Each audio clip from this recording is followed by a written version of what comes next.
فاسألوا أهل الذكر إن كنتم لا تعلمون.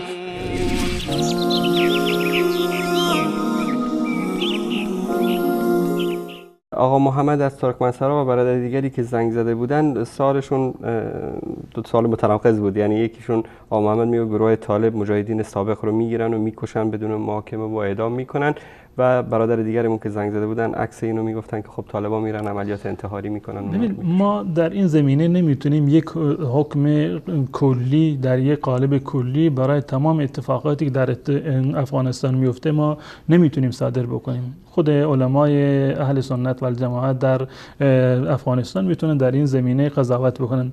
اما از نظر شرعی کشتن هیچ مسلمانی بدون سبب جایز نیست. این یک حکم کلی هست که رسول الله صلی الله علیه وسلم فرمودند لا یحل دم امرئ مسلم الا باحدى الثلاث.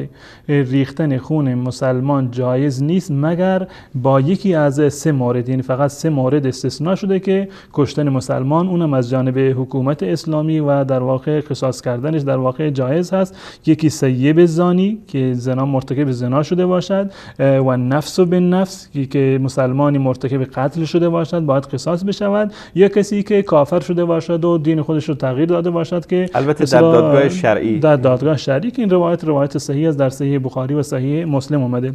اون کسی که هم حکم میکند برای محدور الدم بودن یک فردی اون دادگاه اسلامی و شرعی هست. هیچ فردی خودسرانه اجازه ندارد که یک فرد کسی رو که مسلمان هست و بر اون حکمی رو اجرا بکند و تکفیر بکند و عملا برای حکم را اجرا بکند و چنین شخصی را بکشد.